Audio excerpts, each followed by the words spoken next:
Oh, hey there people, what's really going on? Well, for any of you out there who are friends with me on Facebook, who have let you be friends with me on Facebook, you're probably aware that I got some awesome news that is not really awesome, but I don't know how to take it. So, I gotta basically treat this news like nothing for my anxiety purposes.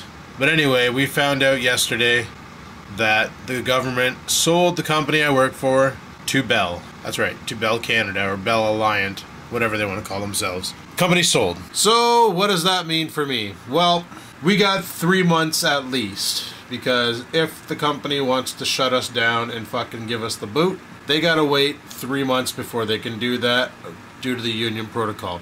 They have to submit a letter of intent to release us and go from there. So, what am I feeling about this? Well, I'm gonna tell you right now that I'm a little flustered about it, because it's kind of fucking ridiculous what happened.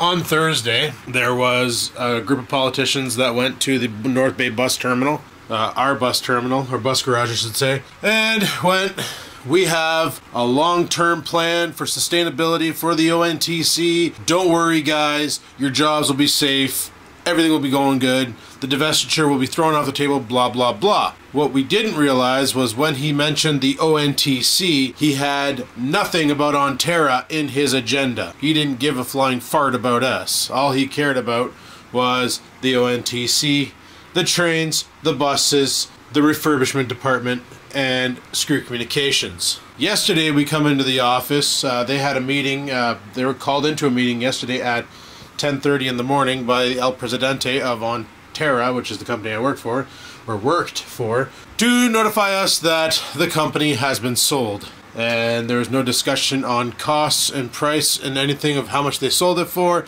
but after digging around through local newspapers and finding some media releases on this, I found out that they sold our company for a measly $6 million to Bell.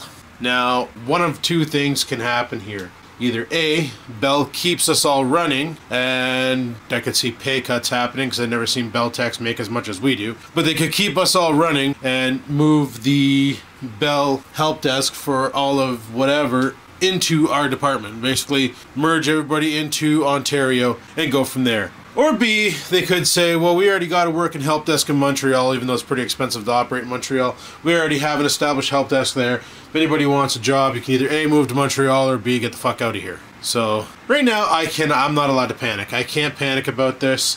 And like Dad just called me, we talked about it, and like I told him, I said, there's no reason for me getting all panicky and upset and mad, because this is out of my control. There's nothing I can do to alter the decisions of these politicians, because there's literally nothing I can do. I'm just a laborer, right? I'm just a guy who does the job. I'm not the guy who calls the shots. So that's out of my control, but there are some things in my control, such as getting ready for the worst case scenario. Now, if they let us go, I mentioned in the past about that job security, and that was brought up a lot yesterday at the meeting, and the union reps weren't there. Well, apparently one union rep was there and he didn't have much to say, but basically I have a feeling that job security, they're going to find a way and get around it. That was that 7 years of pay with sit at home on your ass for 7 years and get paid thing. I have a feeling they're going to find a way around that. That's not going to happen. They're going to get rid of that. Now the second thing is severance package. Well, they can also get around that if they play their cards right, and that's all I gotta say. You know, they can easily get around severance packages. They can easily get around a lot of shit. They just gotta know what the fuck they're doing. And I'm sure they know what they're doing, because when Bell bought another company here in the north called Northern Telephone, based out of Timmins, when they bought Northern Telephone, they ran them for 3 years and then shut them down and relocated their entire operation to Telebec, based out of Quebec. Now when you call Northern Telephone, you're calling somebody in Quebec, and they're dispatching to local contractors, like for instance Cogeco here in town. It's not a Cogeco truck that comes and hooks up your cable, it's some home install truck. They come over, they climb the post, run the fucking cable feed and go, right? Same with the Bell dicks. If you call in a phone line problem, you might get a Bell truck roll up, or you might get some home installer dick roll up, you don't know. And that's where it's kind of a pain in the arse, is it's no longer jobs ran by the company that you bought it from. They're contracting it out because they're not even in this province half the time. Their equipment is, they do have some installers, but a lot of the times they just contract that shit out. So that could happen to us too.